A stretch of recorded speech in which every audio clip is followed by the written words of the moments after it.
All right, welcome back to Second Breakfast. We're back to discuss Diablo IV Act 2 this time. Tristan and Maggie are here with me, of course. Hello. And we're going to run through the story of what happened in this act and then talk about some gameplay observations and then how our classes have progressed over the course of this journey. Before I jump into the story recap, do you guys have any kind of top-of-the-line impressions or thoughts? I actually came to talk about Final Fantasy 16, so Well, shit.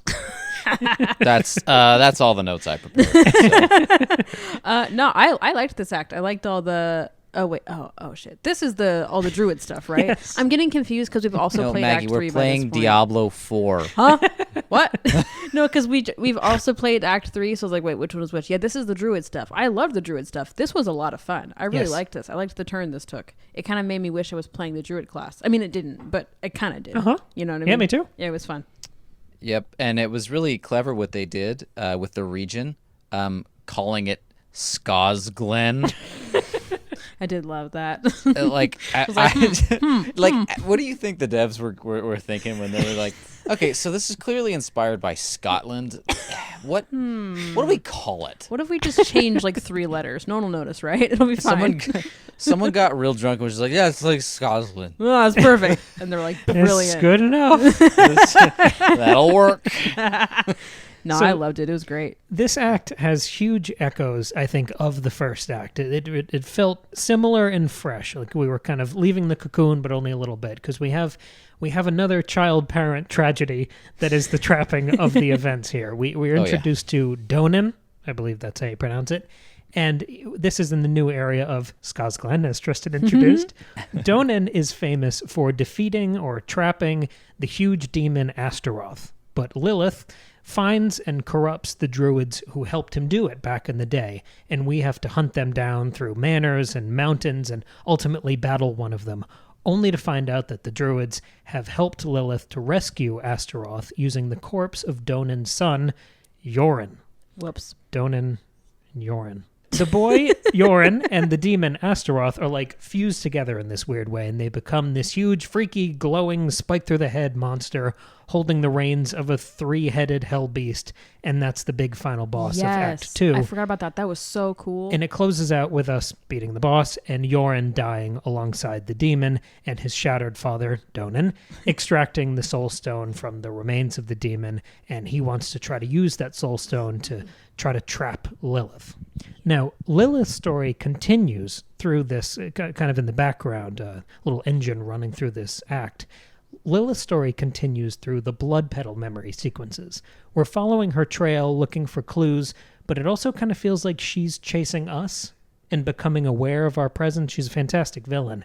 And we get this side thread with a guy named Nefane. We're looking for this guy. We're led through a blood-soaked thicket by his talking wolf. It's so metal, this sequence. Yeah, it really is. It was And when we find him, he's all like Game of Thrones style. He's very three-eyed raven, like glued into this freaky tree. And we find out it's because of Lilith. So the rest of this side kind of arc here, we're tracking the rivers of this guy's blood, ripping apart the blood clots and veins, tracking the Lilith blood petal visions, which leads us to this Cerberus, this 3-headed dog thing, which becomes the hell beast that pairs with Astaroth in the final boss fight. Mm-hmm. It's a really heavy act. Yes. And it should be noted that this guy that's like in the tree half dead, he's pinned to the tree sort of like Prometheus style, right? And he's just steadily gushing blood. I mean, you talked about the rivers, but like you can literally see him and the blood is running down the trunk of the tree. Yeah. It is very metal. No, it's really cool. That whole sequence in the blood forest, like I like that on the map. It's red. Like, you know, Yes. remember that? Like Yeah. the pathway is red. And just like discovering all the like freaky like trees and corners and crevices and caves. That was a really, really cool section. And I felt like, yeah, this is what Diablo is supposed to be. Like we've talked about how Diablo 4 is leaning into the darker, the gothic stuff. Grimdark. Yeah. And I was like, yeah, this is great. This is ideal. I really liked it. Did that parent-child tragedy this time, how did it work for you compared to Neyrel's sequence in Act 1? That's the mother and daughter, right? Yes. Here we get a father and son. Well, it's different because we saw a different person in the pairing, right? Because in Act 1 you're seeing the child, and in Act 2 you're seeing the parent. So actually it kind of completes that whole circle. Yes, it does. Like now that I'm thinking about it, I hadn't really registered that while playing, but now that I'm thinking about it, yeah, you kind of, I mean, instead of mother-daughter, it's father-son, but you kind of end up getting all sides of that square in a way, you know? So I liked that. It felt complete. Well, I honestly, it felt a little incomplete to me because I was missing the second son, right? Yeah. You know, did you guys hear about that in the lore? It's Donan the dad, and then his two sons, Yoren and Feces. So you know, I was missing the feces in this act, honestly. I really that joke was percolating for like 5 minutes. I just really had. You were on such a roll with the introduction, though. I could, like, as soon as you said Yoren, like I did. It dawned on me that kid's name is just PP. So we had to make a poop joke. Never let it be said that a poop joke passed me by without an earnest attempt at potty humor. But no, I agree with you. The parallel, getting another, you know, parent story, right? You know, this time father-son as opposed to mother-daughter. It goes along with the theme that is being set up of the larger story involving Lilith, where she's the daughter of hatred, right? And hatred itself is, I believe, a prime evil. Yes. In this game, the prime evils are like the big bads of hell. And that's what we engage with in Act 3, right? Hatred. His name is Mephisto. Yes, he's a prime evil. Yeah. Yes. Yeah. Right. So Lilith's father is a prime evil. Right. Right. And so kind of a twist on the stories we've gotten so far. We've got the closeness of a mother and a daughter and the closeness of a father and son. But the overarching story in the background involves a father and a daughter. So I'm curious what that how they're going to use that relationship that they're setting up this conflict around to inform what we've seen so far and sort of play with our expectation. Mm-hmm. There's a great sort of flip here. Another father-son relationship that just dawned on me while you were talking, sparked by what you said, Tristan. We had the father-son duo in Act 1 with Inarius and Rathma. Mm-hmm. Oh, yeah. And that one was a lot less loving than this one was. Well, but that was juxtaposed by the mother-son relationship between Lilith and Rathma. Totally. And she was really rocked by what happens. So I really, upon doing it like playing the game and going through that part of the story for the first time, I didn't really pick up. I mean, obviously you note them, but I didn't realize how woven throughout each of the story arcs this parent-child relationship seems to be so far. Yeah, I hadn't either until like you said, like we're laying it out right now. That's really interesting. I think it's why I feel so much more invested in this story than I have in past Diablo games. The family drama thing is just, for me, it's just a shortcut to me being invested. And I feel very invested from almost every angle of this story. Tristan, before you mentioned the prime evils, I believe those are Mephisto, Baal, and Diablo. Mm-hmm. They're mentioned in Act 3, but as you were prairie dogging through the main recap here, I was itching.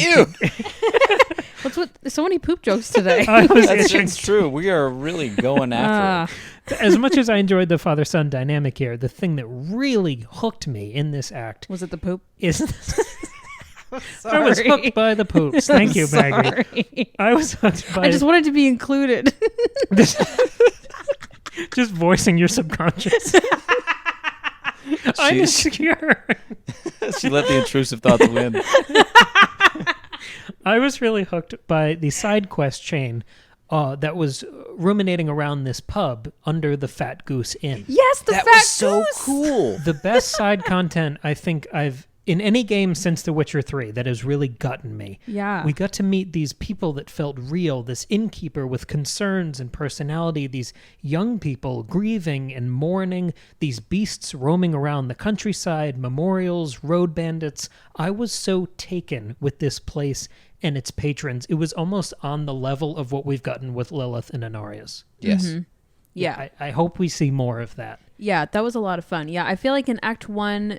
the side quests were a lot of fun, but they truly felt like side quests. This felt like a B plot. This, yes. this thing. I mean, clearly not as important as the rest of what was going on, but it was like these side quests were pretty But as important. a player and as someone who's taking this game in the story, I thought it was super important because they need that to establish that, because Diablo, especially Diablo 4, runs the risk of the world feeling too bleak and too grimdark, and it only works if you know that there's something worth protecting and worth fighting for. Totally. On the other side of it, right? And so this guy, this barkeeper, provided a great dose of humanity to a story that otherwise feels like, okay, it can feel like I'm just killing these demons. I don't really know why, but it helps to motivate. And he had a pretty awesome backstory too,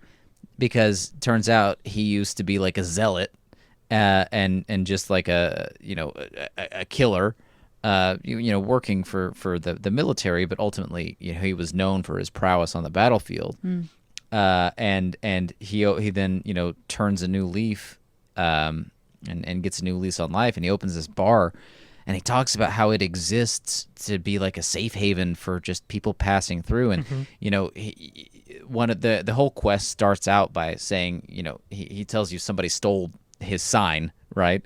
And then you go and you find these like just like a low level like cut purse or whatever who stole it, and then you find out she stole it because she had promised, like basically like a bucket list for one of her a friend that she used to run around with who was killed, and she's like mourning him, and you get the sense that maybe it was more than just like friendship.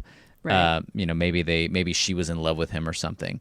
And so you go on these like basically a quest of last rites and do a few of the things that he couldn't do, or you go to some of the places that were his like old stomping grounds, and you do something to mark those as a memorial. And it's very touching, right? Yeah. And I didn't expect a little side quest to be that deep emotionally. Totally. But it's such a universal feeling that it really made you want to help her receive that closure. Funny enough, it felt real, and that only served as sort of the backdrop for the barkeeper's story to show what he's fighting for as well. But I thought it was just a great moment of storytelling that didn't have to be just a real story beat. Right. It was just there, and it makes the world feel more alive. I just love the way it opened up, and it like got you hooked by it. Like, oh, it's a silly little side quest. I have to go get a sign, and then it opens up into this like amazing side plot that it fleshes out the world and gives you just a more robust view of what's going on in this universe that you've been plopped into. And it wasn't just compassionate, it was also fun to play in the same way the main story is. Like, these moments feed each other. The main, the big sweeping blood pedal memories, the big operatic main plot, that is enriched by these smaller, quieter moments. But I mean, we're a third of the way through this game now, having gotten through 2 acts, and this was by far the moment that has hit me the hardest and affected me the most. I feel like thinking back on what we've played so far of this game, this is the only like core memory I've developed. So I wanted to highlight it because I think it's pretty profound. Yeah, no, I totally agree. There's this other string of side quests that I want to get your guys' thoughts on. It's following this decimated, isolated bear tribe. That's exactly what I was about to bring up. I was like, well, what about the bear tribe? Right. Yeah. We complete some dungeon hunting against the Ice Clan. We kill this big monster from their legends. We return its head to them mounted on a spike and retrieve some of their sacred weapons. How did you feel about this chain of quests, this little corner of the world? Well, I liked it because it was just introducing us to this subset of people that we haven't really gotten to meet in this world. So again, it was fleshing out the world and the characters and the place where we are. That's the other thing. Is like, it's not just that, Act 2 is this cool new setting of Skosglen that looks cool. It was also like giving it a real culture and a history by introducing us to the people and having us, what do we have to do? We had to like go get a head of something, like capture the head of some beast. Kill the thing, bring the head back. Yeah. Yeah. Like, so like fleshing out that element of it, which then made the like main plot, the bit where the guy is turned into the wolf, make more sense because it fits into the world you're already familiar with by doing these side quests. Sure. You don't need the side quests to understand the plot, but it just adds so much to it. Context. Yeah, exactly. Yeah. I think you hit the nail on the head with that one. I mean, it was a great world building tool. Again, I mean, it makes the world feel alive, and it also really helps to flesh out the idea that these druids, which is also a playable class, are rare. They're like a dying breed, and there's something noble about that. Mm-hmm. Yeah, no, that's totally true. Again, it made me interested in playing the druid, but also because I liked how special it was. It wasn't just, they're this whole subset of a type of person that can exist in the world of Sanctuary. They were like this special thing. As sort of a sidebar on this topic, have you guys done the class specific quests? With the little ones outlined in white? Mine had me do something in Act 3 that unlocked a huge passive ability for my barbarian class. Maggie's the necromancer. Yeah, I did mine. I don't remember it. I don't think it was all that It was very early. Yeah. Tristan, have you had yours yet for the rogue? Yeah, the rogues happens at like level 15, so it's pretty early on. It was still in Act 1. Okay. Oh, wow, okay. And the abilities there, it allows you to unlock an ability where basically once every 3 hits, you can you amass these style points kind of. And then when you go to use a stronger ability, it augments that some way. So for the barrage ability, for example, I believe what it does is if that shoots 5 arrows out in a fan for the basic ability, if you max out your style points, it'll shoot out 8 or 9. Oh, cool. Right? So you're almost doubling your damage potential by utilizing that ability. There's another one where it'll mark a certain enemy, and as long as you keep attacking the marked enemy, it fills up this gauge. And when that gauge whenever that gauge is full, you get 4 or 5 seconds of unlimited resource. Cool. So and the rogue attacks really quickly. So one of the core skills, and I think I've mentioned it in one of the previous episodes, one of the highest damage abilities there are is twisting blades. And so that's such a strong ability, but it takes up quite a lot of resources. You can probably do 5 or 6 attacks, maybe 4 to 6 attacks with that ability before you run out of mana or whatever it is. Well, and the damage output is so high that's usually enough, but you can just sit there and slam square or X or whatever you're using, and you can get 10 or 12 hits in and really triple your damage output for a short period of time. That's pretty cool. I mean, I like these character specific quests. I mean, again, my Necro one wasn't that great, but I like them as a concept. Yes. And obviously, Cam, I did your barbarian one with you, and it was really, really cool. You found, spoilers for Act 3, but you found the barbarian tribe that you're from. And because mine, I mean, they're all marked from the beginning, I believe, and mine was way far out there on the map, so we didn't get anywhere near there till Act 3. But yeah, I do love the specificity of that. It makes it feel more unique. It leans in, for me, to that experience of role playing. Right. And then it also, they know what they're doing. It then makes me excited to play it again with a different class to play Exactly. that character's specific side quest thing. So yeah, no, that's another really fun thing about this game. Let's move into a general discussion about class progression. Throughout this time, moving from Act 1 throughout Act 2, how did you feel about your class? How did it change? How did you refine your abilities? You filled out more of the skill tree, or we're starting to establish these loose sort of final builds. How did your class change and progress for both of you? Well, my Necro has been interesting. I think I mentioned when we did our Act 1 diary entry that I was struggling. Diarrhea. My God. Poop Put it on the brain. counter. Put it on the counter. How many are we at? 4? Put your diarrhea on the counter. Oh my God. What a visual. Okay. Diary entry. I said I was struggling with my necromancer because I don't know, it was slow, not in intelligence, slow in speed and attack speed, movement speed and attack speed. And I just felt like I wasn't doing as much as I wanted to be doing. And in Diablo 3, for example, I'm very used to, I'm just going to pick the abilities I like and eventually I'll find a good combination and it'll be great, whatever. the way that the skill tree and everything works in Diablo 4, it's a lot harder to find a good combination. Yeah. And I was purely going on what makes me feel cool, which is a fun way to play, but like It's the only way to play. but like I was like, okay, like these skills, like I was like, I feel like I'm at like what level 25, 30 by the time like we're in Act 2, and I'm like, I feel like I could be doing a lot better right now. Sure. So I did what I thought I would never do, and I just like looked up the best necro build. The meta build. I just Yeah. like looked up some, You some nerd min-maxer. build. And so I chose the blood build because I was already using a lot of blood skills anyway, because you can do bone, blood, and I forget what else. But See, I'm more of a crit build guy on the necro. Okay.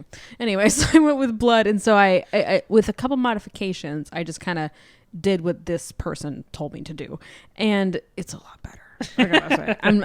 I still feel like I don't think this is going to be my favorite class, but I'm liking it a lot more. I feel more powerful. I feel like I have more control over the situation. I don't feel like I'm just struggling to hang on. I mean, my movement speed is still rough. My attack speed is, it's not that my attack speed has gotten better. It's just I can do more in a shorter amount of time with the combination of skills that I have, if that makes sense. So it's gotten better. I'm enjoying it. And I've unlocked a ton of things now. So even by Act 2, I had unlocked a lot of things. So yeah.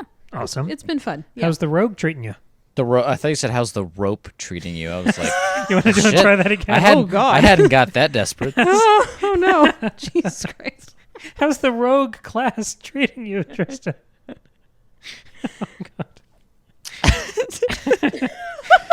So no, the rogue is good. There's a pretty big power spike, I think, between Act 1 and Act 2, and it could be because I did something similar to Maggie. Whenever I started playing, like I was saying, I wanted to live out the fantasy that the demon hunter gave me in Diablo 3, and I wanted to play it ranged. Well, it turns out the class is not optimized for being ranged yet. Right. And I think there's a couple of things that cause this. Number one, the screen zoom. The screen is too zoomed in, right? As a ranged character, your range often exceeds the limitations of the screen. Yes. If the screen were zoomed out a little bit, and I looked this up because I was like, is this fucked up? Like, is this wrong? Is this something that they did intentionally? It turns out the original aspect ratio for the screen was wider when they made the game. And up until like pretty close to launch, it was supposed to be that wider view. But they ultimately decided, for whatever reason, probably to actually appreciate some of the beautiful details that are actually in this game, especially for the character models, they zoomed it in a little bit. And that takes away from the ranged playstyle, because the idea with range is that you kill them before they even touch you. Well, if your character is usable to a certain range that you can't even see, that's kind of useless. What are you going to do? Just blind fire out? Hope you hit something. Yeah, exactly. So it kind of takes a little bit of the strategy of being a ranged character out of it. And I feel like they could resolve that pretty easily by just allowing a toggle, because it all exists. Yeah. You could just zoom out a little bit. I don't know. Yeah, they have that in Torchlight. Yes, you can fully with the right stick. You can really, really zoom in and like get a really cool like close-up view of what's going on, or you can zoom way out. It's really nice. And it feels like that wouldn't be a very difficult thing. I mean, I wouldn't even be asking for it to be an on-the-fly kind of thing. Yeah, it can just be like a setting or something. Yeah, let me handle it in the start menu, or from the pause The options menu, right? I don't need an active toggle.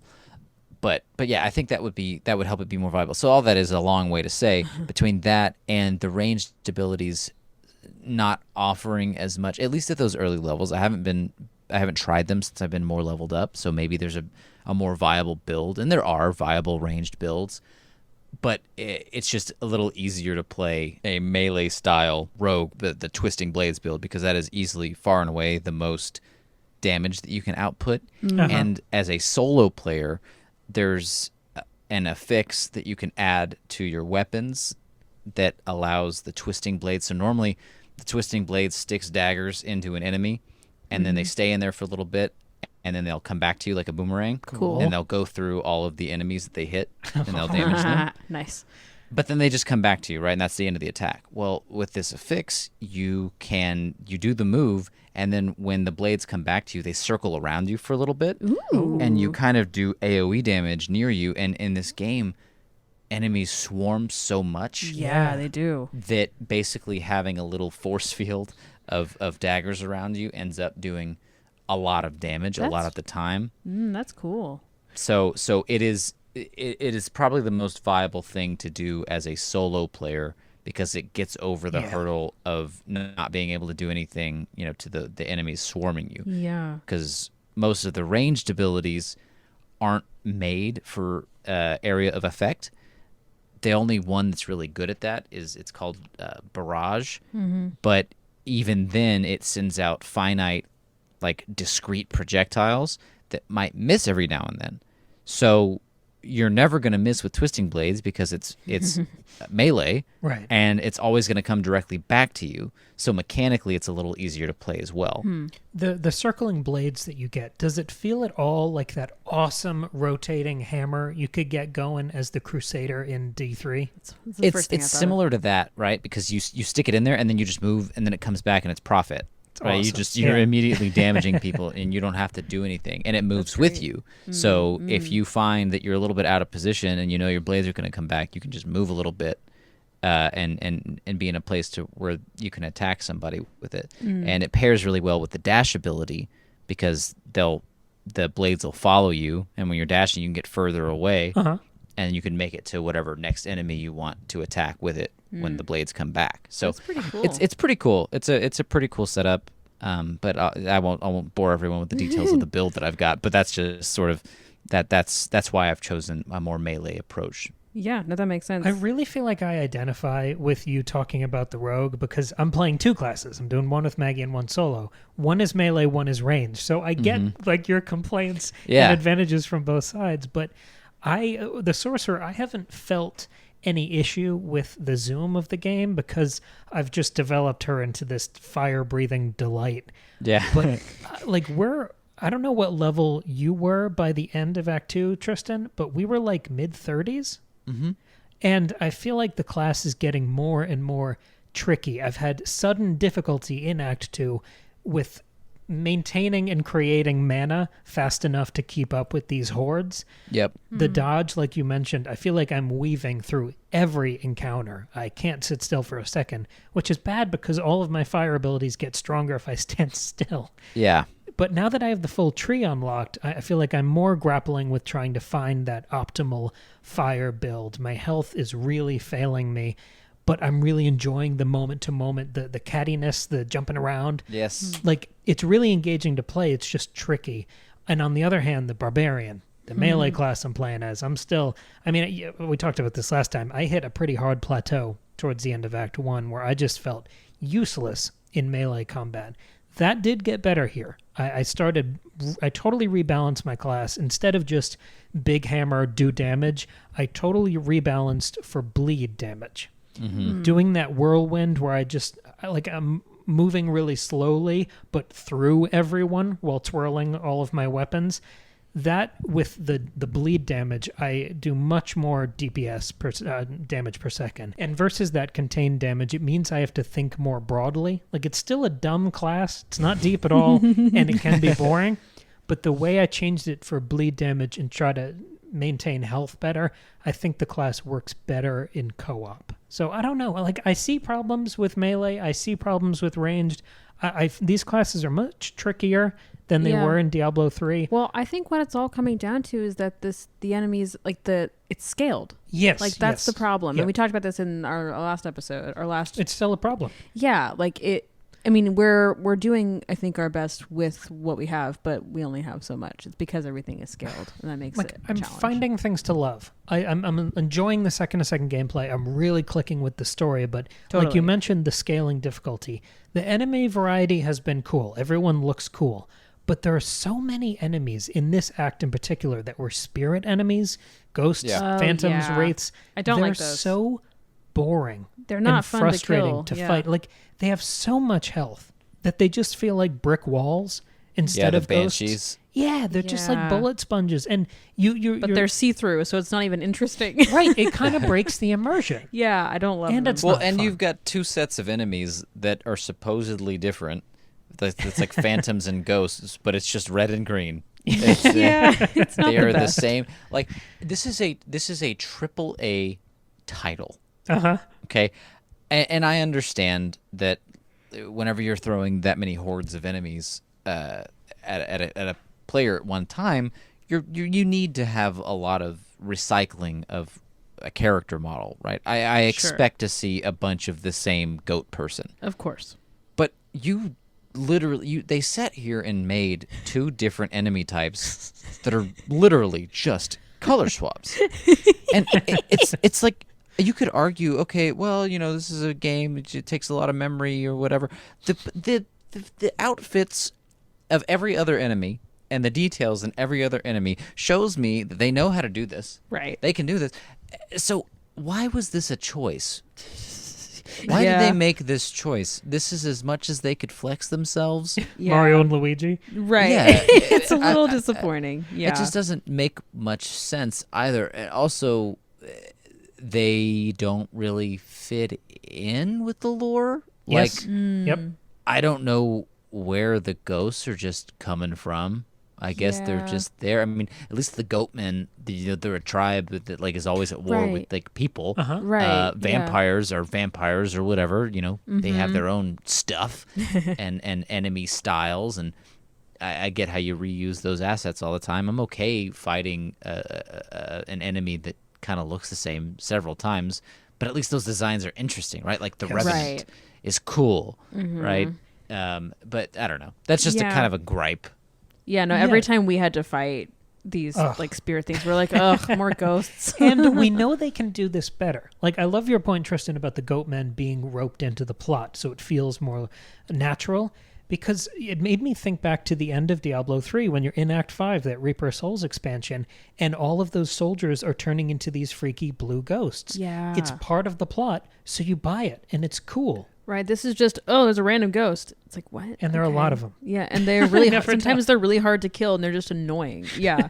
That is my one complaint. But honestly, like overall, Act 2 is great. Yeah, we're I getting agree. we're getting into nitty-gritty specifics, but I thought it was great. I agree. Yeah, this was, maybe as a way of wrapping up, this act is called The Knife Twists Again. Oh, cool. I didn't know they had names for the acts. This Wait, what was Act 1 called? I don't know. Why didn't you look that Something up? like Song of Ice and Fire or something like that. You think it was exactly that? I said something like that. But what if it was This one- exactly This one was called The Knife Twists Again. What is your takeaway from this advancement of the story? Like, what's the one little detail you're going to remember going forward? Well, the thing I'm going to remember is the blood forest. Okay. Like, that was the coolest Yeah, thing. it's completely subjective. I Yeah. don't mean for the story. I just mean Okay. what's the thing that's holding out in your brain Yeah, as we move forward? No, it's the blood forest and the wolf transformation thing. And, like, I just thought that was so cool and so steeped in lore.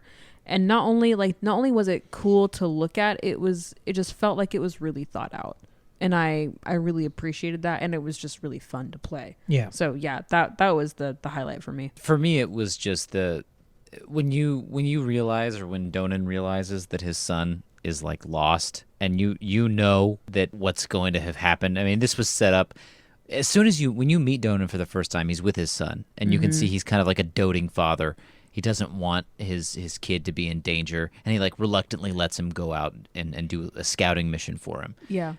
So it sets it up early, the foreshadowing there. And, whenever you're fighting with Donan, you're trying to go find Lilith or whatever and prevent Astaroth from coming or staying loose. And, you realize that he's like, where's my son? Where's Urine? And you're looking for him, and the more you're trying to search for him, the more frantic Donan gets. And then come to find out, Lilith has just shoved a soul stone into his head as So Donan cool. watches. Ugh. And he becomes the vessel for Astaroth, similar to Leah for Diablo Sure, in Diablo 3. But way better. Yeah, well, that's how they've done it too. It was also Aiden in the first one, the fighter from Diablo 1 actually becomes the vessel for Diablo. Oh, cool. Nice pull. Yeah, wow, I had no idea. So he becomes the Aiden, who is the original like fighter archetype. He is, if you play a fighter in Diablo 1, you're playing as Aiden. That's his canonical name. Cool. And in order to prevent Diablo from coming back, he shoves this black soulstone into his head and becomes the new vessel for That's Diablo. really and cool. that's the Diablo that you fight in Diablo 2. Wow. Is the former protagonist of the first game. Oh, that's awesome. That's I didn't know there was amazing. such continuity between those. Thank you for that. Yeah, Wow, that's so cool. It's honestly it's really rewarding to go back and look at some of the lore that's been building from Diablo 1 because these are all part of the same universe. Oh yeah. Despite how they, are tonally different each time, they all it's contiguous. It's all one continuity. Cool. I would love a remaster of the first game, just for continuity's sake. Yes, that would be fun. The moment that I think is going to stick with me from this act is that first shot where you see the girl under the goose sign. Oh, yeah. Yep. I think that's the one that's sticking with me. You really liked that goose It subplot, really didn't you? affected me. It was good. It wasn't diarrhea on the counter, but it was good for me. It worked. It was no diarrhea on the counter. All right, that was Act 2. We'll be back with Act 3. What a way to wrap it up. As soon as possible. We're Second Breakfast Pod on social media, and we have bonus episodes on our Substack. Yep. Have a good weekend, and we'll be back with a brand new episode on Tuesday or Friday, depends when you're hearing this. Yes. All right, bye. Okay, bye. See ya.